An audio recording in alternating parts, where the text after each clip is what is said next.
ከሰው ጋራ ስንኖር እስከምን ድረስ ነው ግንኙነታችን መሆን ያለው? ስትወድቅ የሚያነሳ ሰው እስኪመጣ ድረስ በፍጹም እንዳትጠብቅ። እኛ ራሳችንን እስካልጠበቅን ድረስ፣ እኛ ራሳችን ከመውደቅ ራሳችንን ፕሮቴክት እስካላደረግን ድረስ እኛ የወደቅነውን እኛ የጣልነውን ማንነታችንን ሰው መጥቶ ያነሳልናል ብለን ከጠበቅን ተሳስተን። ከሰዎች ጋር ባለ ግንኙነት እስከምን ድረስ ነው ያንተ የትህትና ጥግ መሆን ያለበት? ሰዎች መጥተው ክብርህን አበላሽተው ያለህን ነገር ሁሉ አሳጥተው ረግጠው በሚሄዱ ሰዓት ሁሉ ትህትናህን ይዘ የምትቀጥል ከሆነ እመነኝ፣ ከሆነ ጊዜ በኋላ ተፈላጊነትህ ያበቃል። አንተ ስትኖር ምክር እየተቀበልክ ያለው ከምን አይነት ሰዎች ጋር? የተለያየ አይነት የህይወት ምክር ልንፈልግ እንችላለን። ጋብቻው ልንገባ ስንል ስለ ትዳር ምክር ልንፈልግ እንችላለን። ቢዝነስ ልንጀምር ስንል ስለ ቢዝነሶቻችን ሐሳብ ልንሰበስብ ልንፈልግ እንችላለን። ከወዳጆቻችን ሐሳብ ልንቀበል እንችላለን። የሆነ ቢዝነስ ጀምረን ከስረን ከነበረ ድጋሚ ሌላ ቢዝነስ ለመጀመር ከኪሳራው የተማርነው ነገር እንዳለ ሆኖ ግን በተጨማሪ ዳግም ኪሳራ ላለማስተናገድ የተሻለ ቢዝነስ ትርፋማ የሆነውን ነገር ከማን ምክር መውሰድ እንዳለብን ልናጤን ይገባናል። እስከምን ድረስ ነው በሚል ርዕስ ዛሬ በዚህ ቪዲዮ ብዙ ነገር እንማማራለን። ሰብስክራይብ ማድረግ እንዳይረሳ። ሰላም የሰላም ስለ ህይወት ቤተሰቦች ብዙ ትምህርቶችን እንማማራለን። ሰብስክራይብ በማድረግ ይሄ ቪዲዮ ብዙ ሰዎች ጋር እንዲደርስ ሼር ማድረግ እንዳይረሳ። ወደ ዋናው ሐሳብ ይገባለሁ። ከሰው ጋራ ስንኖር እስከምን ድረስ ነው ግንኙነታችን መሆን ያለበት? በስራ ጉዳይ የተገናኘናቸው ሰዎች ሊሆኑ ይችላሉ። ቢዝነስ ቤዝድ የሆነ ግንኙነት ሊሆን ይችላል። ከጎረቤት ጋር ሊሆን ይችላል።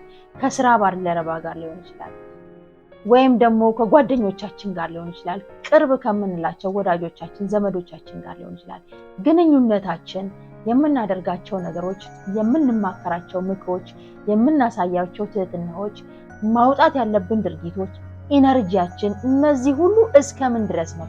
ገደብ አለ ወይ? ገደብ ማበጀት አለብን ወይ ነው ወይስ ሁሉም ነገር ልቅ ሆኖ ነው መሄድ ያለበት? እንዴት አድርገን ነው ከሰዎች ጋራ እኛ መኖር ያለብን የሚለውን በደንብ ዲቴል እናያለን። 6 ትልልቅ መዘንጋት የሌለባቸው ነጥቦች ነው እዚህ ቪዲዮ ላይ የምናነሳው። የመጀመሪያው ሐሳብ የሚሆነው ስትወድቅ የሚያነሳ ሰው እስኪመጣ ድረስ በፍጹም እንዳትጠብቅ። ከሰው ጋር ስንኖር፣ ከሰው ጋር ባለን ግንኙነት እኛ ራሳችንን እስካልጠበቅን ድረስ፣ እኛ ራሳችን ከመውደቅ ራሳችንን ፕሮቴክት እስካላደረግን ድረስ እኛ የወደቅነውን እኛ የጣልነውን ማንነታችንን ሰው መጥቶ ያነሳልናል ብለን ከጠበቅን ተሳስተናል። መጀመሪያ በምንም አይነት ሁኔታ ቢሆን ለራስህ ቅድሚያ ልትሰጥ ይገባል። ሰዎችን ለመደገፍ አካባቢ ላይ ያሉትን ሰዎች የነሱን ሰክሰስ ለማሳካት ስትል ህልምህን ትተህ ነገሮችህን ትተህ ሁሉንም ነገርህን በሰዎች ላይ ኢንቨስት እያደረግህ ለሰዎች ቅድሚያ እየሰጠህ በይሉኝታ ታጥረህ ራስህን ከጣልክ ነገ አንተን ሊያነሳ የሚችል የሚመጣ የተለየ ሰው በፍጹም አይኖርህም። ስለዚህ በምንም አይነት ሁኔታ ከሰዎች ጋር ባለ ግንኙነት ራስህን እስክትጥል ድረስ ዋጋ አትክፈል። ሊሆን የሚገባው ራስህን ከጣልክ የሚያነሳ ሰው ስለማይመጣ ራስህን ከመጣል በፊት መደገፍም መርዳትም ማገዝም ካለብህ በመጀመሪያ ራስህን አቁመህ ራስህን ረድተህ ራስህ በትክክል የጸና አለት መሆንን ካረጋገጥክ በኋላ ለሌሎች ወደ መትረፍ ትገባለህ ማለት ነው። አዘርዋይስ አንተ ከወደቅክ በኋላ መጥቶ የሚያነሳኝ ወዳጅ አለ ብለህ ነገሮችን ሁሉ ካፈሰስክ የመጀመሪያው ለመውደቅ ተጠያቂ የምትሆነው ራስህና ራስህ ነህ። ስለዚህ ከሰዎች ጋር ባለ ግንኙነት ያለህን ነገር በሙሉ በአካውንት ያለህን ሀብት ወይም ደግሞ ሌሎች የምትሰራቸው 2 3 4 ቢዝነሶች ቢኖሩ እነዛን ነገሮች በሙሉ ገቢዎችን ራስ በራስ አንደበት ብትናርገ ከተናገርክ በኋላ ሰዎች ለመጠቀሚያነት አንተ ጋር ሲጠጉ ያለህን ነገር በሙሉ ያለ መሰሰት አውጥተህ ካፈሰስክ በኋላ ፌለሪቲ አንተ ጋር ሲመጣ ለመውደቅ ሰዎችን ምክንያት እንዳታደርግ። ለመውደቅ ምክንያት ተጠያቂ አንተ ነህ። ከወደቅክ በኋላ ግን ማንም ሰው ይሳሳታል። ከወደቅክ በኋላ ዳግም የሚያነሳኝ ሰው ይመጣል ብለህ አትጠብቅ። ኤክስፔክቴሽንህን ወደማይሆን መንገድ አትምራ። ከወደቅ የሚያነሳ ራስህና ራስህ ብቻ ነህ። ሰዎች እስኪያነሱ ድረስ በፍጹም እንዳትጠብቅ አንደኛው ምክራችን ነው። ሁለተኛው የሚሆነው ከሰዎች ጋር ባለ ግንኙነት እስከምን ድረስ ነው ያንተ የትህትና ጥግ መሆን ያለበት? ሰዎች መጥተው ክብርህን አበላሽተው ያለህን ነገር ሁሉ አሳጥተው ረግጠው በሚሄዱ ሰዓት ሁሉ ትህትናህን ይዘህ የምትቀጥል ከሆነ እመነኝ፣ ከሆነ ጊዜ በኋላ ተፈላጊነትህ ያበቃል። መጽሐፍ ቅዱስም ይሄንን አይፈቅድልንም። ማንም ሰው ክብሩንና ነፃነቱን እንዲያስደፍር ባይብል አይፈቅድም።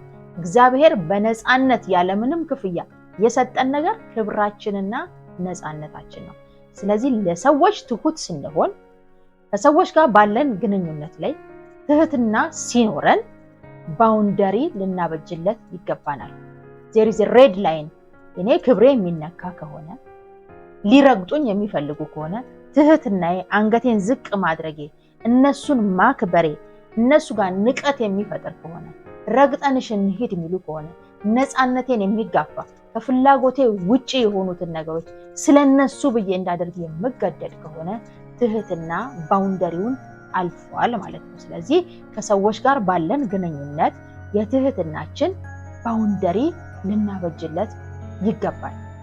ሶስተኛ አንተ ስትኖር ምክር እየተቀበልክ ያለው ከምን አይነት ሰዎች ጋር? የተለያየ አይነት የህይወት ምክር ልንፈልግ እንችላለን። ጋብቻ ውስጥ ልንገባ ስንል ስለ ትዳር ምክር ልንፈልግ እንችላለን። ቢዝነስ ልንጀምር ስንል ስለ ቢዝነሶቻችን ሐሳብ ልንሰበስብ ልንፈልግ እንችላለን። ከወዳጆቻችን ሐሳብ ልንቀበል እንችላለን። የሆነ ቢዝነስ ጀምረን ከስረን ከነበረ ድጋሚ ሌላ ቢዝነስ ለመጀመር ከኪሳራው የተማርነው ነገር እንዳለ ሆኖ ግን በተጨማሪ ዳግም ኪሳራ ላለማስተናገድ የተሻለ ቢዝነስ ትርፋማ የሆነውን ነገር ከማን ምክር መውሰድ እንዳለብን ልናጤን ይገባናል። ምክር የምንወስደው ከምን አይነት ሰዎች ጋር ነው?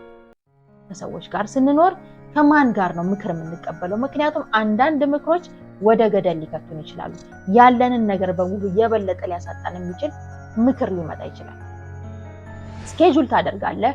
ለብቻ የራስ የምታዳምጥበት፣ ውስጥህን የምታጤንበት፣ ምን ማድረግ እንዳለብህ፣ ክህሎቶቼ ምን ላይ ናቸው፣ የኔ መክሊት ምን ላይ ነው፣ ከበፊት ኪሳራዬ ምን ተምሬያለሁ፣ ትዳርም ከሆነ ደግሞ ብቻዬን እያለሁ ላጤ እያለሁ ምን አይነት ዊክ ፖይንት ነበረኝ፣ እነዛን ደካማ ነገሮቼን አስወግጃለሁ ወይ፣ ለትዳር ብቁ ነኝ ወይ፣ ቤተሰቤን ማስተዳደር እችላለሁ ወይ፣ ጥሩ እናት መሆን እችላለሁ፣ ጥሩ ሚስት መሆን እችላለሁ፣ ጥሩ ባል መሆን እችላለሁ፣ ጥሩ አባት ለልጆቼ መሆን እችላለሁ ወይ፣ ለእንደዚህ አይነት ሜንታሊቲ ተዘጋጅቻለሁ ወይ፣ ውስጤ ኬፔብል ነው ወይ? ይሄንን ነገር ማጥናት አለብን። ከስሬ ከነበረ ከበፊት ኪሳራዬ ምን ተማርኩኝ? ነገ ደግሞ ድጋሚ ለሚጀምረው ቢዝነስ ኪሳራ ውስጥ እንዳልገባ ምን ጥንቃቄዎች ማድረግ አለብኝ? እነዚህን መጀመሪያ ከራሳችን ጋር ከተማከረ፣ ከውስጣችን ጋር ከተማመነ፣ ራሳችንን ካረጋጋን፣ ለራሳችን ጊዜ ከሰጠን ከሆኑ ከከባድ ነገሮች ውስጥ ወጥተን ወደ ተሻለ ነገር ለመምጣት በቂ የሆነ ትራንዚሽን ፔሪየድ ከሰጠን በኋላ ምክር የምንቀበለው ከምን አይነት ሰዎች ጋር? ትዳር ምንም ካልሞከረ ሰው ትዳር ሞክሮ ፌል ያደረገበትም እኮ ትዳርን ያውቀዋል። ወይም ደግሞ ሙሉ ለሙሉ ትዳር ውስጥ ያለን ሰው ታማከራለህ። የትዳር ጥሩ ነገሩን፣ ደካማ ነገሩን እዛ ውስጥ ስትገባ ምንድነው መጠንቀቅ ያለብህ? ቻሌንጆች ሲመጡ እንዴት ነው የምትፈታው? ጉዳዮችን እንዴት ነው ከባለቤት ጋር ሴት ልታደርግ የምትችለው? እነዚህ ምክሮች ሄደህ ላጤጋ ከሆነ እያማከርክ ያለኸው ራስህ ወጥመድህን አበላሸ፣ ወጥመድ ውስጥ ገባ ማለት ነው። የምትጠይቀው ሰው የህይወት ልምድ የህይወት ተሞክሮ ያለው ሊሆን ይገባል። የምትጀምረው ቢዝነስ ስለ ሆቴል ስለ መክፈት ሆኖ ሄደህ ወፍጮ ቤት ስላለው ሰው የምታማከር ከሆነ ምንም አይነት የተሻለ ምክር ልታገኝ አትችልም ማለት ነው። የሆነ የሱፐር ማርኬት ልትከፍት አስበህ ሄደህ ቡቲክ ከከፈተ ሰው ጋር የምታወራ ከሆነ ቢዝነሱን በትክክል ሊያስረዳህ አይችልም። ስለዚህ ትርፍና ኪሳራውን አታውቅም። የጎንዮሽ የሻይ ቡና ወሬ አወርተህ ትለያያለህ ማለት ነው። በትክክል አንተ ሆቴል ልትከፍት ከፈለግ ሆቴል ቤት ያለውን ሰው ምክር ትቀበላለህ። ምን ባደርግ ነው መከስረው? ምን ባደርግ ነው ማተርፈው? ምን ያህል ካፒታል ይዤ መግባት አለብኝ? ኤንድ ሶ ኦን። ብዙ ማወቅ የሚገባህን ነገር ዲቴል ተረድተህ ከዛ ሰው ከአዋቂው ሰውዬ ከባለ አይምሮ ሰውዬ ወስደህ ወደ ተሻለ ነገር ትመጣለህ። ቢዝነስ ጀምረ ከስረ ከነበረ ከስሮ ያተረፈ ሰው ኪሳራን በደንብ ያየ ከዛ ኪሳራ ተነስቶ ሌላ ቢዝነስ ጀምሮ ሰክሰስፉል የሆነው ሰው ጋር ሄደ በመክሰር ውስጥ ያገኘውን ትምህርት ምክንያቱም ኪሳራ በራሱ የራሱ የሆነ ትምህርት ስላለ ዕውቀት ስላለ መውደቅ፣ መሸነፍ፣ ማጣት፣ ህመም፣ ኪሳራ እነዚህ ሁሉ የራሳቸው የሆነ ትምህርት ስላላቸው ከመጥፎ ነገር ውስጥ ነጥቀን የምንወስደው በጣም ትልልቅ የህይወት ልምድ ስላለ ሰክሰስፉል ከሆኑ ሰዎች በላይ ከስረው አጥተው ወድቀው ተከድተው ህይወትን ተሞክሮ ያዩ ሰዎች የተሻለ ዕውቀት ስላላቸው ከስሮ ዳግም ትርፋማ ሆኖ ትልቅ ደረጃ የደረሰው ሰው ጋር ሄደ ምክርን ትወስዳለህ። እንዳንተ በአንድ ወቅት እንደከሰርከው ከስሬያለሁ፣ ዛሬ ደግሞ ይሄ አቅም አለኝ፣ ይሄን ቢዝነስ ልጀምር እያሰብኩኝ ነው፣ ምን ትመክረኛለህ? ካለው የህይወት ተሞክሮ ያካፍልሃል ማለት ነው። እዚህ ምክር ስንማከር ጥያቄ ስንጠይቅ በትክክልም ህይወትን ኖረውት ከሚያውቁት ከናንተ የተሻለ ነገር ዕውቀት ካላቸው ከናንተ የተሻለ ነገር ሊሰጧችሁ ከሚችሉ ሰዎች ጋራ ተማከሩ። አለበለዚያ መጥፊያህን ነው የምታዘጋጀው፣ ወጥመድ ነው ራስ ላይ የምታበጀው። 3 ምክር። 4ኛ ሙሉ ኢነርጂህን ከሰዎች ጋራ በምትኖር ሰዓት ሙሉ ኢነርጂህን በገንዘብ ሊሆን ይችላል፣ በሙያ ሊሆን ይችላል፣ በሐሳብ ሊሆን ይችላል፣ ኤኒ ክህሎቶች ሊሆን ይችላል። ሙሉ ኢነርጂህን አውጥተህ አትስጥ። ምክንያቱም ሙሉ ኢነርጂህን የሰጠ ሰዓት ተፈላጊነት ቶታሊ አበቃለት ማለት ነው። ማንም ሰው የራሱን የሆነ ተፈላጊ የሚያደርገው ፐርሰናሊቲዎች ሊኖሩት ይገባል። ምንድነው እኔን ተፈላጊ የሚያደርገኝ ነገር? ይሄ ማለት ቤተሰብህን አያካትትም። ቤተሰብህ ላይ ሙሉ ኢነርጂህን ልታወጣ ትችላለህ። ከቤተሰብህ ከልጆች ከባለቤት ወይም በጣም ትረስትፉል ከሆነ የራሴ ፋሚሊ ነው ከምትላቸው ውጪ ያለህን ኢነርጂ በሙሉ ማፍሰስ አይጠበቅብም። if you are employed በተቀጠርክበት ቦታ ላይ አንተ ተፈላጊ ሊያደርግህ የሚችሉትን ነገሮች በሙሉ አውጥተህ ልትሰጥ አይገባም። ምክንያቱም እዛ ቦታ ላይ የተቀጠርከው አንተ ስለምታስፈልግ ነው። አንተ ውስጥ ያለው ነገር ነው የሚፈልገው። አንተ ታስፈልጋለህ ማለት አንተ አይምሮ ውስጥ ያለው ያንተ ማኔጅመንት አንተ ልታወጣ የምትችላቸውን ነገሮች ነው የሚፈልጉት። እነዛን ነገሮች በሙሉ አውጥተህ ከሰጠህ ኢነርጂህን አውጥተህ ሰጥተሃል ማለት ነው። ያንተ ተፈላጊነት እዛ ጋር በዜሮ አባዛው ራስህን ቆፍረ ቀብረሃል ማለት ነው። ከሰዎች ጋርም በምትኖር ሰዓት ቢዝነስ ጀምረ ሊሆን ይችላል። ሙሉ ነገርህን አውጥተህ ልትሰጥ አይገባም። የምትኖርበትን ራስን ሰኪውር የምታደርግበትን የሆነ ፋይናንሻል ራስ ጋር ሊኖር ይገባል። ያለህን ነገር በሙሉ ኢንቨስት ካደረግ አንተ ከዛ በኋላ እዛ ቦታ ላይ ተፈላጊ አትሆንም ማለት ነው። ስለዚህ ከሰዎች ጋር ስንኖር የምናወጣውን ኢነርጂ ሊሚት ልናበጅለት ይገባናል ማለት ነው። 4ኛ ማግኘት ያለብህን ጥቅም ከሰዎች ጋር በሰዓቱ ማግኘት ይኖርብሃል። ከሰዎች ጋር በምትኖር ሰዓት ይሄ ስፔሻሊ ቢዝነስ ቤዝድ ሪሌሽን ያላችሁ ሰዎች ጋር ነው። ከስራ ጋር በተገናኘ ከሰዎች ጋር ያላችሁ የቢዝነስ ትስስር ጋር በተገናኘ ማግኘት ያለባችሁን ጥቅም በሰዓቱ ልታገኙት ይገባል። ይሄ ግንኙነት ከሰዎች ጋር በቢዝነስ ዙሪያ ያላችሁ ከሰዎች ጋር ግንኙነት የናንተ ጠቀሜታ ያበቃ ሰዓት እናንተ ከዛ ቦታ ከዛ ግለሰብ ከዛ ተቋም ማግኘት ያለብህን ጥቅም ማግኘት ሳትችል ትቀራለህ ማለት ነው። ቢዝነስ ቤዝድ የሆነ ሪሌሽን ያላችሁ ሰዎች እያንዳንዳችሁ እርምጃችሁ ባወጣችሁት ልክ ለናንተ ተመላሽ በሚሆንበት እርምጃ ልትራመዱ ይገባል። አንድ እርምጃ አንተ ስትጠቅም አንድ እርምጃ መጠቀም ወደዚህ መምጣት አለበት። 2 እርምጃ አንተ ወደፊት ሄደ ጠቅመህ ከሆነ 2 እርምጃ ደግሞ ያንተ ጥቅም እዚህ ጋር መከበር አለበት። ባላንስድ ሆኖ ነው መሄድ ያለበት። አዘርዋይስ ያንተ የመጥቀሚያ ሊሚት ሲያበቃ አንተ ጠቅመህ ስትጨርስ ቫልዩ ለስ ነህ ማለት ነው። ሽንኩርት ወይንም ድንች ላይ ያለው ልጣጩ የሚያገለግለው እኛ ውስጥ ያለውን ፓርት እስክናገኘው ድረስ ነው። ዋንስ ገዝተህ አምጥተህ ሽንኩርትን ልጠልጣቹን ከጣልከው በኋላ ውስጥ ላይ ያለውን ፍሬ ከትፈ ስትጠቀመው ልጣጩ ምንድነው የሚሆነው? ወደ ጋርቤጅ ነው የሚሄደው። ምክንያቱም አገልግሎቱን ጨርሷል ማለት ነው። ልክ እንደዛ ነው። እንደሚላጥ ብርቱካን እንደሚላጥ ሽንኩርት ነው ተወርውራ የምትጣለው። እንደታኘከ ማስቲካ ትተፋለህ። ጥቅምህን እኩል ባላንስድ ሆነ በእኩል ትከሻ አንድና አንድ እየተደራረገ ካልሄደ የዜሮ ብዜት ይሆንብሃል። ከሰዎች ጋር ባለ ግንኙነት ቢዝነስ ቤዝድ የሆነ ግንኙነትን በዚህ መልኩ ልታስተካክለው ይገባል። ስድስተኛውና የመጨረሻው ሐሳብ የሚሆነው እየተገባልህ ያለውን ቃል ኪዳን አንተ እየጠቀምካቸው ስለሆነ ነው ወይስ ቮለንተር ሆኖ ነው? ከሰዎች ጋር ስትኖር ይሄንን አደርግልሃለሁ፣ ይሄንን በዚህ ጊዜ ፈጽምልሃለሁ፣ እንደዚህ ያደርግልሃለሁ የሚባሉ ብዙ ቃል ሰው ሊገባል ይችላል። በጓደኞቻችሁ ሊሆን ይችላል፣ በስራ ባልደረቦቻችሁ ሊሆን ይችላል፣ ባይዘው ይሄ በቤተሰብም ጭምር ሊሆን ይችላል። ይሄንን ነገር አደርግልሃለሁ ቃል ይገባላችኋል። ያ ቃል የተገባላችሁ ሰዓት ላይ ኢሚዲየትሊ እንደ ሰው አይምሯችሁ ሊጠይቃችሁ የሚገባው ይሄን ቃል ከሌ የገባልኝ እኔ እየጠቀምኩት ስለሆነ ነው ወይንስ ቮለንተር የሆነ ቃል ነው የተገባልኝ?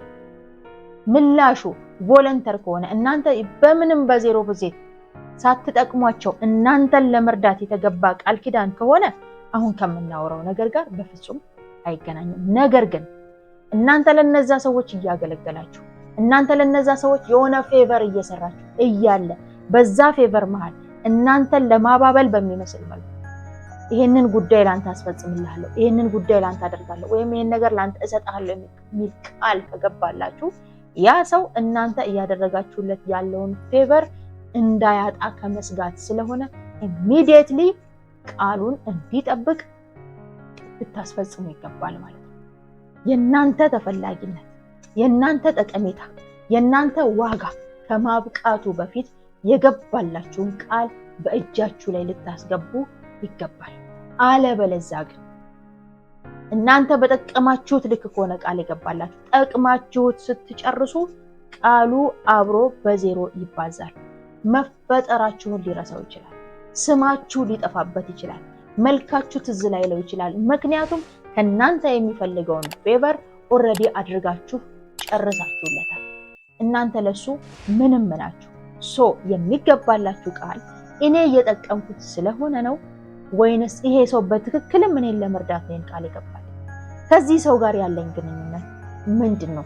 ይሄንን ቃል እንዲገባ ምክንያት የሆነው ምንድነው? ያንን ነገር በደንብ ማጤን ያስፈልጋል።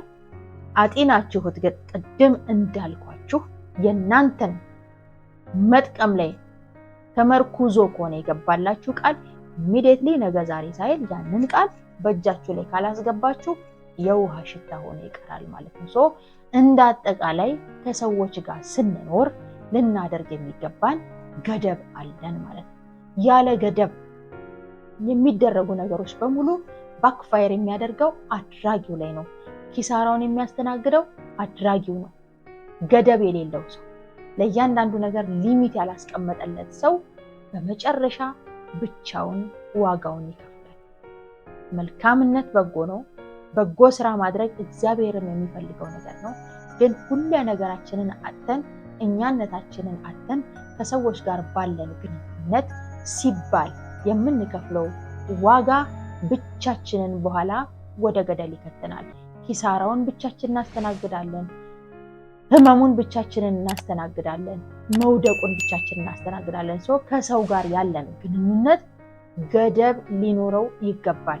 ከሰዎች ጋር ያለን ግንኙነት እስከምን ድረስ እንደሆነ እያንዳንዱን እርምጃችንን ተጠንቅቀን ልናየው ይገባል፣ ልናስተውል ይገባል። እግዚአብሔር በሰማነው ነገር ላይ ይርዳን። ሁሌም እንደምንለው ከነገሮች ሁሉ በላይ የሆነው እግዚአብሔር ከኛ ጋር ነው። ማለዳ በጸሎት እግዚአብሔርን እንማጸነው፣ ምሽት በጸሎት እግዚአብሔርን እናመስግነው። ክበሩልኝ። ሰላም